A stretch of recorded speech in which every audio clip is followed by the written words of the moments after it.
ডেকে লও রাসূলুল্লাহ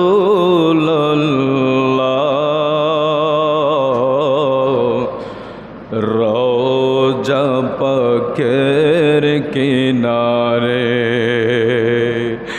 আমি কেঁদে কেঁদে হই গো সারা, দিদার দিও মোদের। ডেকে লও রাসূলুল্লাহ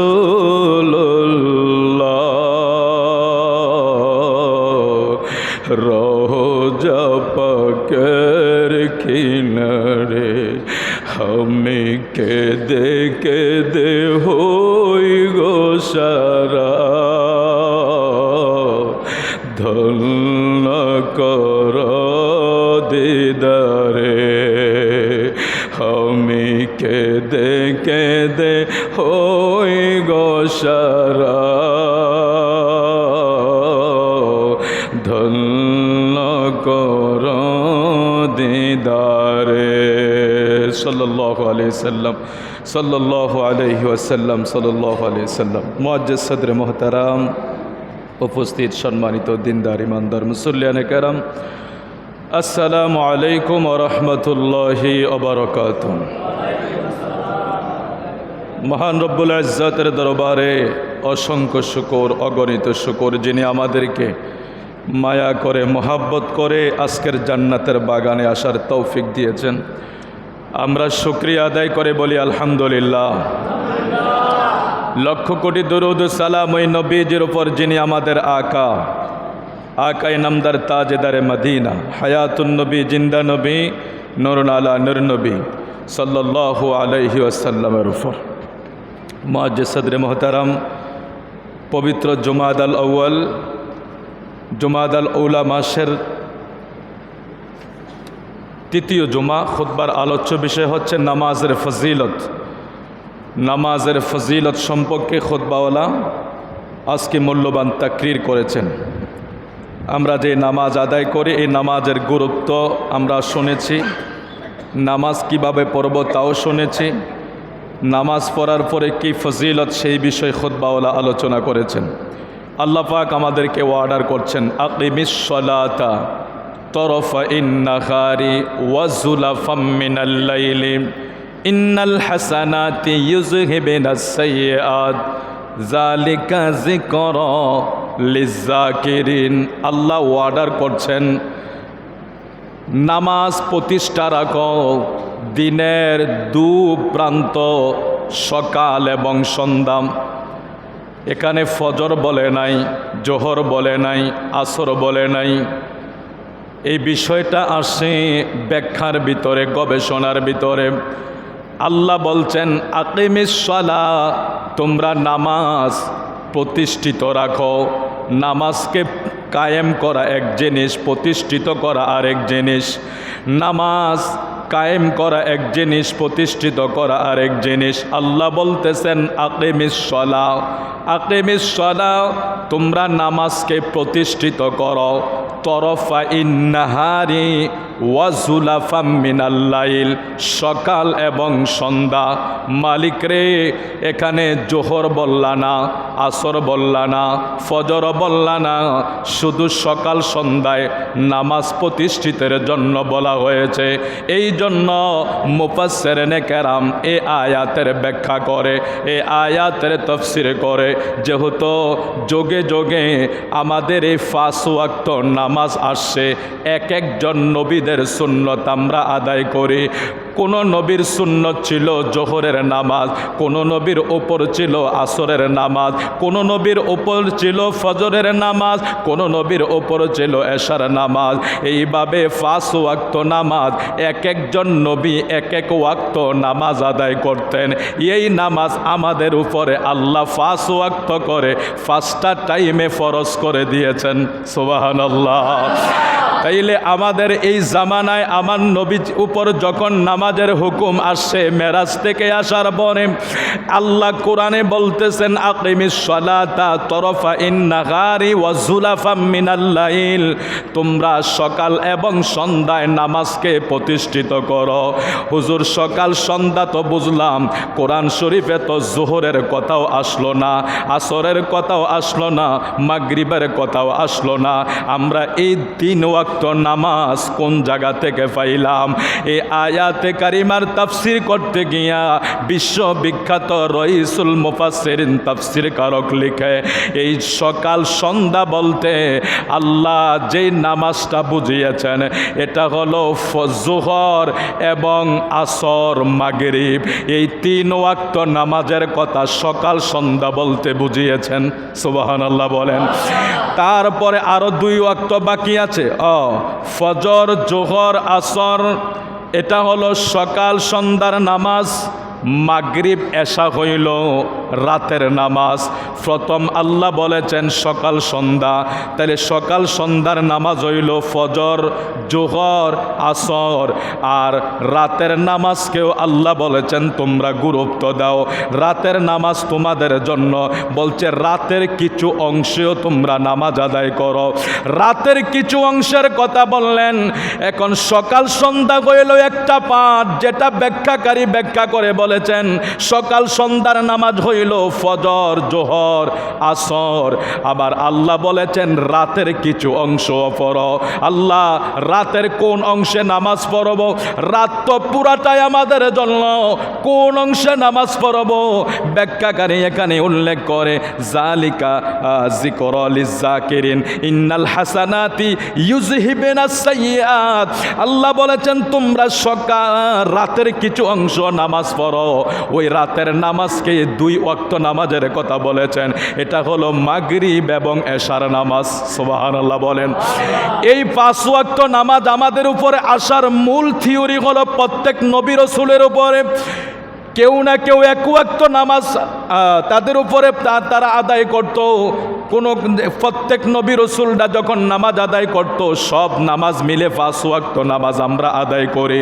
তাইলে বোঝা গেল আমাদের 1 ওয়াক্ত নামাজ এক একটা নবীর সুন্নত। সুবহানাল্লাহ বলেন। আমরা আদম নবীর সুন্নত পালন করি, ইব্রাহিম নবীর সুন্নত পালন করি, নূহ নবীর সুন্নত পালন করি। অন্য নবীরা 5 ওয়াক্ত নামাজ সবার উপরে একাধারে ছিল না, এটা শুধু আমাদের উপরে 5টা টাইমে ফরজ করা হয়েছে। এই 5টা টাইম আল্লাহ বলেছে সকাল সন্ধ্যা। একটা হুকুম হলো সকাল সন্ধ্যা, আর একটা হুকুম হইল রাতের কিছু অংশ। মুফাসসিরিনে কেরাম এই 5টা ওয়াক্তকে আয়াতে কারিমা থেকে নবী রাসূলের নামাজ থেকে 5টা টাইম নামাজের জন্য আমাদের জন্য সিলেক্ট করেছে। জোরে কোন আল্লাহু আকবার। তাহলে আমরা যখন নামাজ পড়ছি আমরা শুধু নামাজ পড়ি না, আমাদের তখন মনে অনেক মজা লাগার কথা, আমাদের নামাজ তো এক একজন নবীর অনুসরণে আমরা করতেছি, এক একজন নবীর অনুসরণে আমরা একই ওয়াক্ত নামাজ আদায় করতেছি। এই নামাজের বিষয় অনেক লম্বা আলোচনা হয়েছে, সামনে হবে। হাদিসে মুবারাকায়ে রাসূল আরবি ঘোষণা করে দেয়, ওয়ান আবি হুরায়রা ক্বালা ক্বালা রাসূলুল্লাহ সাল্লাল্লাহু আলাইহি ওয়াসাল্লাম আরাআইতুম লাউ আন্না নাহরাম বিবাবি আহাদিকুম ইয়াগতাসিলু ফীহি কুল্লা ইয়াউমিন 5 মাররাতিন হাল ইয়াবকা মিন দারনিহি শাইউন ক্বালু লা ইয়াবকা মিন দারনিহি শাইউন ক্বালা ফাযালিকা মিসলুস সালাতিল 5 ইয়ামহুল্লাহু বিহিন্নাল খাতায়া মুত্তাফাকুন আলাইহি।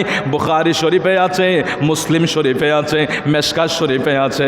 আবু হুরায়রা থেকে বর্ণনা, আমার রাসূল সাহাবীদেরকে জিজ্ঞেস করে, এ সাহাবীরা, আমি তোমাদের কাছে একটা প্রশ্ন করে জানতে চাই, তোমার বাড়ির গাটায় যদি, তোমার বাড়ির সামনে যদি একটা কূপ থাকে অথবা পুষ্কুনি থাকে অথবা গোসলখানা থাকে, সেখানে যদি তুমি দৈনিক 5 বার গোসল করো, তোমার শরীরে ময়লা থাকবে না। আমার নবী কত মজা করে সুন্দর করে কথা বলতেন। নবীর মেসালের মতো পৃথিবীর কোনো মেসাল হয় না। আজকের ওয়াজে মেসাল দেয়, মিথ্যা কথা বলে, আজকের বক্তারা মিথ্যা হাস্যরস্য করে, ওয়াজের ভিতরে ওয়াজের নামে মানুষকে হাসাইতে হাসাইতে পেট ব্যথা করে দেয়। অথচ রসুল ওই ব্যক্তির উপরে লানত করেছেন। আমার নবী 3 বার লানত দিয়েছেন, লানাতুল্লাহ লানাতুল্লাহ, তাদের উপর আল্লাহর লানত যারা মিথ্যা কথা বলে মানুষকে হাসায়। কোন জায়গার কথা কোন জায়গায় লাগাইয়া বক্তার নামে ওয়াজের নামে মাঠে ময়দানে আজকে মোবাইলে চার্জ দিলে আপনারা দেখবেন হুজুরের ওয়াজ শুনতে শুনতে পেট ব্যথা হয়ে গেছে, এরকম থাম্বল দেয়। হুজুরের ওয়াজ শুনতে শুনতে হাসতে হাসতে পেট ব্যথা হয়ে গেছে, এই হয়েছে সেই হয়েছে। অথচ আমার রসুল কখনো মজা করে মিথ্যা কথা বলতেন না। আমার নবীও কৌতুক করতেন, আমার নবীও হাস্যরস করতেন, আমার নবীর হাসির তাবাসসুমা নবী হাসতেন, নবীও হাস্যরসের আমার নবীও কথা বলতেন। তবে ওই কথাটা কখনো মিথ্যা হতো না। আমার নবী সত্য কথা বলে মানুষকে হাসাইতেন। আজকের ওয়াজের নামে কোথায় কার কথা কোথায় কি মিথ্যা বানিয়ে বানিয়ে বানোয়াট কথা মানুষকে বলে।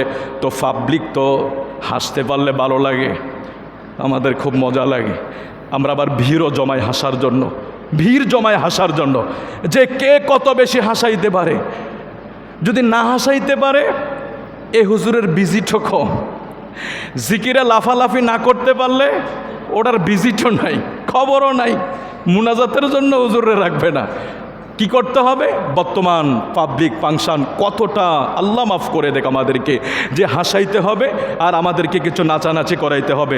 আমরা কিছু মজা না করতে পারলে আমাদের এটা ভালো লাগবে না। এটা 1 লক্ষ টাকা লাগলেও আমরা 2 ঘন্টার জন্য হলো ওনাকে আনবো, কিন্তু মসজিদের ইমাম সাহেবের বেতন বাড়ানোর জন্য এখানে না আপনারা সম্মান করতেছেন। কিছু কিছু জায়গায় দেখা যায় 2 ঘন্টার বক্তাকে 1 লক্ষ টাকা দিয়ে ওয়াজ করায় দিয়ে দিলেন, অথচ 12 মাসের ভিতরে 6 মাসে মসজিদের ইমাম সাহেবের টাকা বাকি।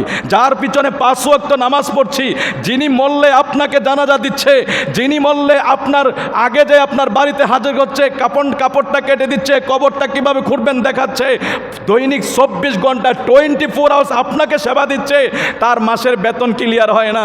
আর 2 ঘন্টা হাসির জন্য আর নাচানাচির জন্য আমাদের মঞ্চ আজকে গরম হয়ে গিয়েছে। এগুলি বললে তো ফকিরবাজার ইমাম সাহেব একটু বেশি বাড়াবাড়ি করে, আল্লাহ ক্ষমা করে দেখ আমাদেরকে। বাস্তব সত্য কথা, আমার নবীজি নিজেও হাস্যরস্য করতেন, নবীজি নিজেও কথা বলতেন। আমার নবীর কথার ভিতরে কি মজা ছিল, নবীর এক্সাম্পল ভিতরে কি মজা ছিল। এই হাদিসে মোবারকায় নবীজি বলতেছেন, তোমরা যারা সাহাবীদেরকে নবী বলছেন, তোমাদের বাড়ির পাশের কুয়ায় যদি 5 বার দৈনিক গোসল করো, কেউ তো 5 বার গোসল করবে না। শীতকালে আসলে তো আমরা একবারও করি না, তো 5 বার তো কেউ গোসল করবে না। নবী কিভাবে তাদেরকে সুন্দর করে বুঝাইতেন যে 5 বার যদি তোমরা গোসল করো তোমাদের শরীরে ময়লা থাকবে না। সাহাবীরা বলে, ইয়া রাসূলুল্লাহ, না, এটা তো সম্ভব না। একবার গোসল করলেই তো চলে, আমাদের দিনে শরীরের ময়লা দূর হয়ে যায়। এখানে যদি 5 বার করা হয়, ময়লা থাকার তো কোনো কথাই না। নবীজি ঘোষণা করে দেয়, উম্মতরে শোনো, 5 ওয়াক্ত নামাজ যদি আমার কোনো উম্মতেরা দৈনিক 5 ওয়াক্ত নামাজ যদি আমার কোনো উম্মতেরা আদায় করে, আমার কোনো উম্মতেরা 5 ওয়াক্ত নামাজ পড়ে, তাদের শরীরে আর কোনো ওই গুনাহের খাতায় কোনো গুনাহ থাকতে পারে না। সুবহানাল্লাহ। আরেকটু জোরে বলি আল্লাহু আকবার। অনেক লম্বা এই হাদিস শরীফের পরিপ্রেক্ষিতে আরেকটা হাদিস আছে, দেখুন আপনারা। আমি কিন্তু বারবার বলি আপনাদেরকে, আজকে আমাদের কানে, হুজুর এটা কি কোনো ভিত্তি আছে, হুজুর এটা কি কোরআনে আছে, হুজুর এটা কি অমুক জায়গায় আছে, এইগুলি কিন্তু আগে ছিল না। তবে আগে ছিল না, আগের ওয়াজগুলিও মানুষ বেশি মুখস্থই করতো। এখন একটু সময় আছে, সবাই একটু চেষ্টা করে কিছু ডকুমেন্টারি কথা বলার জন্য। আমি ফেরেশতা না, আমার ভুল হতে পারে, ধরিয়ে দিবেন, শুধরিয়ে দিবেন। তবে যদি কারো মনে হয় যে কথাটা সঠিক না, সেটারও আপনি যাচাই করতে পারেন। এমন না যে আমি আপনার গাড়ি হোজাটা উঠিয়ে দিচ্ছি, আপনি ফকিরবাজার থেকে কুমিল্লা নিতে হবে না, বিষয়টা এমন না।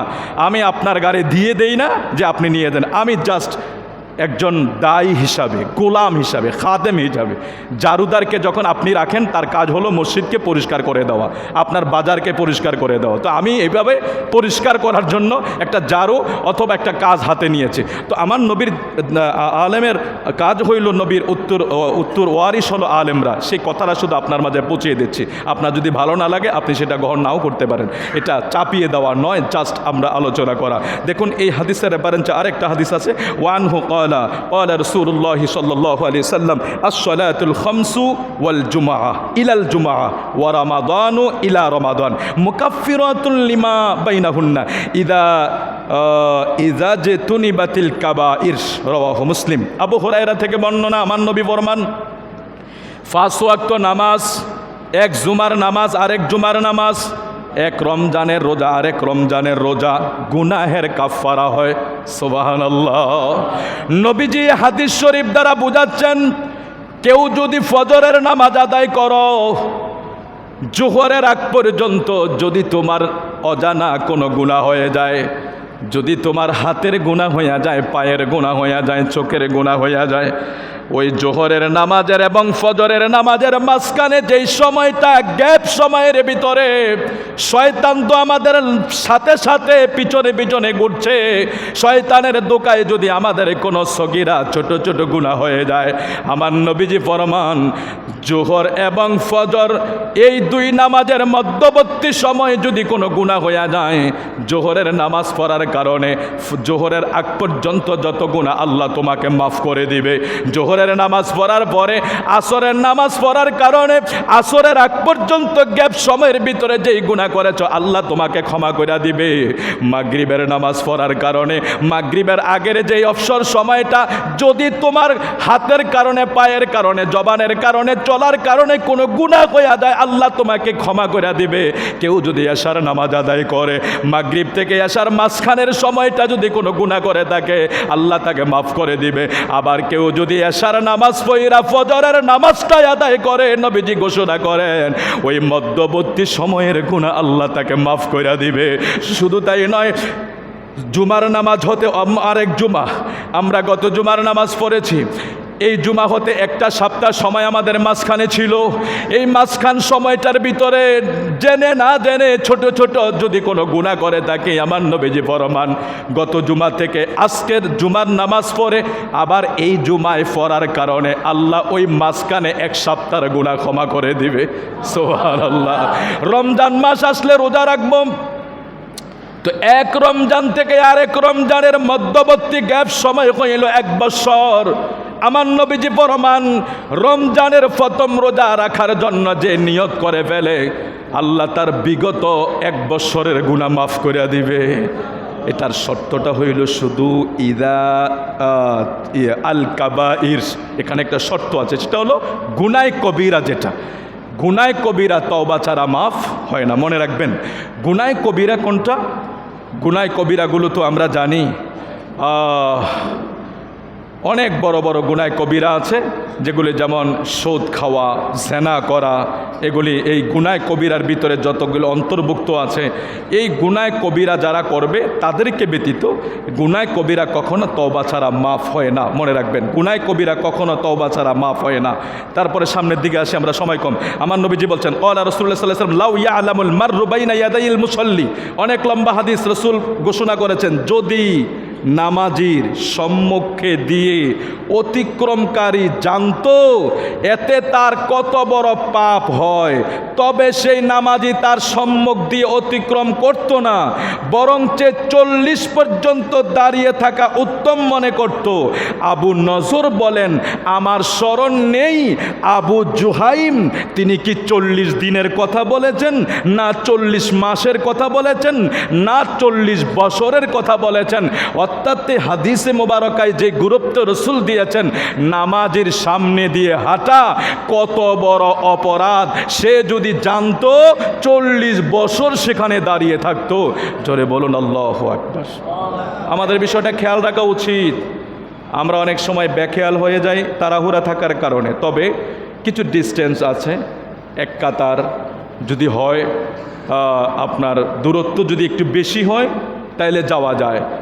আর যদি আপনার একবারে কাছাকাছি থাকে, অবশ্যই মসজিদেরটা বিকল্প ব্যবস্থা সব জায়গায় থাকে, আপনারা সেটা ব্যবহার করবেন, তাহলে নামাজের সামনে দিয়ে হাঁটা যায় না। আবু জুহাইম যিনি আমার রসুলের এই কথাটা বলছেন, যে কতদিনের কথা বর্ণনাকারী বলছেন সেটা আমার জানা নাই, তবে 40 বছরও হতে পারে। তাইলে বোঝা গেল, আমরা ধরে নিলাম 40 বছর, ধরে নিলাম সর্বোচ্চটা। তাহলে 40 বছরের বিষয়টা যখন মাথায় আসে তখন আমরা বুঝতে পারলাম নামাজের সামনে দিয়ে হাঁটা কত বড় অপরাধ। আমরা যদি জানতাম তাহলে 40 বছর এখানেই দাঁড়িয়ে থাকতাম। আল্লাহ আমাদের ক্ষমা করে দেখ। কেউ আমরা অজান্তে অনেক সময় এই ভুলগুলি করে ফেলি।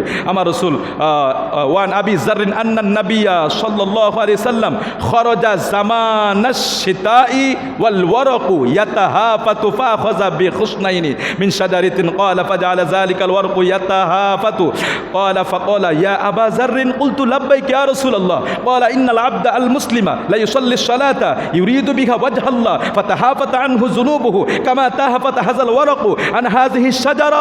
রাওয়াহু আহমদ। আবু যর থেকে বর্ণনা। তিনি বললেন আমার রাসূল সাল্লাল্লাহু আলাইহি সাল্লাম একদিন শীতকালে বের হলেন, তখন গাছের পাতা ঝরছিল।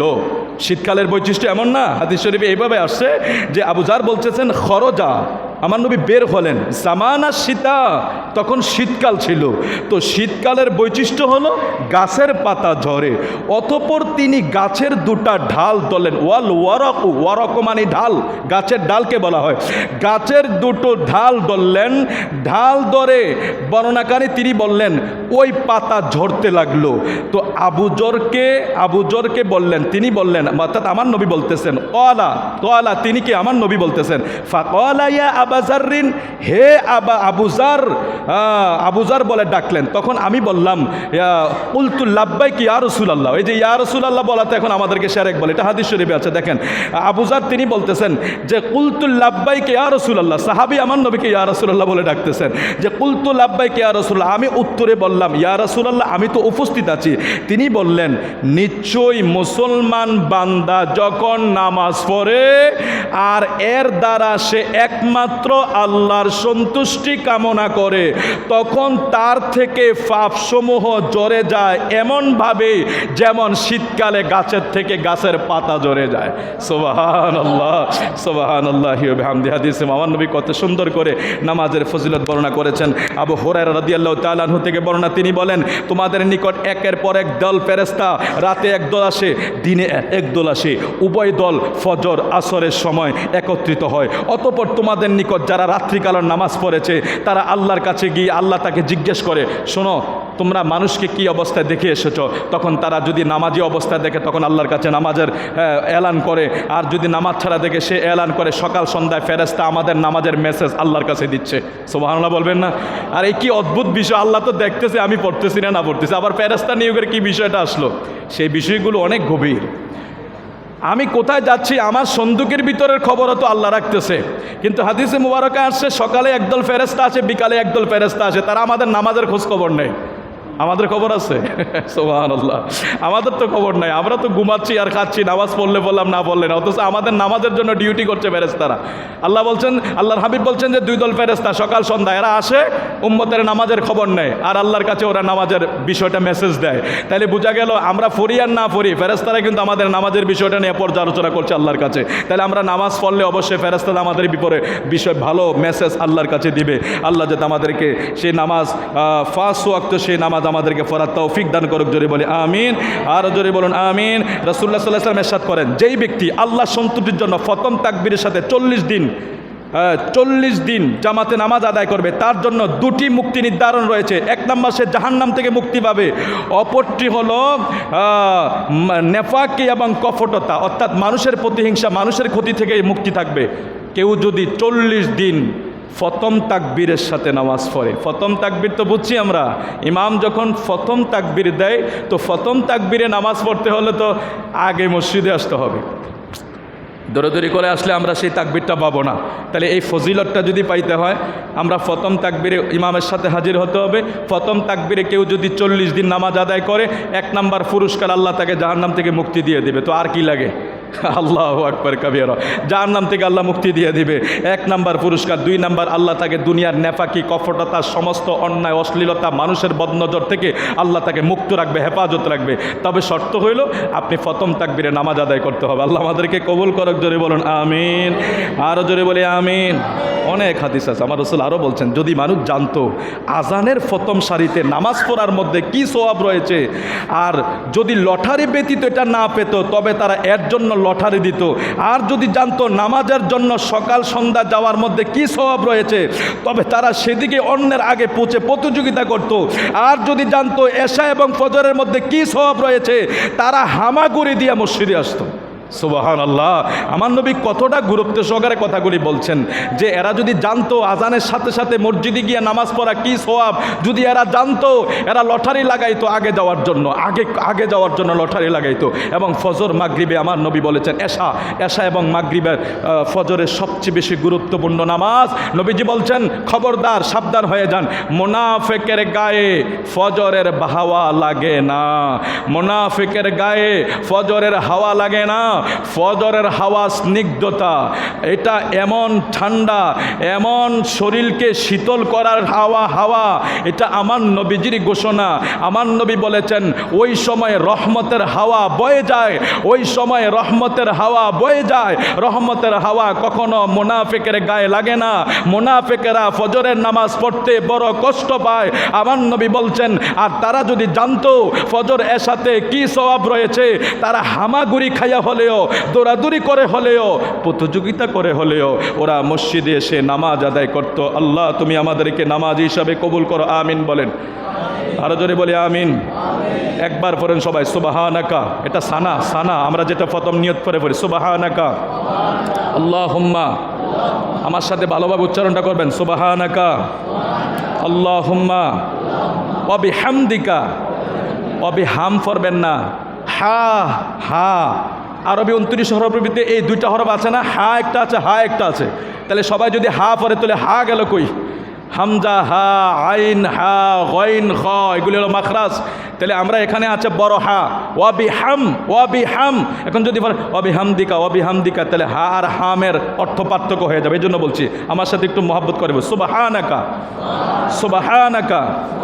সুবহানাকা আল্লাহুম্মা ওয়াবিহামদিকা ওয়া তাবারাকা ইসমুকা ওয়া তাআলা জাদ্দুকা। আইন এখানে হামজা না, আ বললে হামজা হয়ে যাবে, হামজা বললে অর্থের পার্থক্য হয়ে যাবে। এখানে আইন ওয়াতাআলা, কণ্ঠনালীর মূল গোড়া, ওয়াতাআলা জাদ্দুকা ওয়ালা ইলাহা গায়রুক। নামাজের নিয়ত বাদার পরে সেটা আমরা সানা পড়ি, সুবহানাকা আল্লাহুম্মা ওয়া বিহামদিকা ওয়া তাবারাকা ইসমুকা ওয়া তাআলা জাদ্দুকা লা ইলাহা গায়রুক। আবার অন্য সময় আমরা আরেকটা পড়বো ইনশাআল্লাহ। আবার এইভাবে আমি চেষ্টা করবো আপনাদেরকে ধারাবাহিক। আমি একটা দিন আমি নিজেও ক্লাস করি এখন মাঝে মাঝে। আমরা বহুত আগে পড়ছি না, এখনও পড়ি, এখনও নিজেও শিখতে যাই। আপনারা ভাইবেন না যে শুধু আপনাদেরকে আমরা শিখার কোনো শেষ নাই, শিখতে হবে মৃত্যুর বিছানা পর্যন্ত। আল্লাহ কবুল করুক, জোরে বলি আমিন। ওয়া আখিরি দাওয়ানা আলহামদুলিল্লাহি রাব্বিল আলামিন।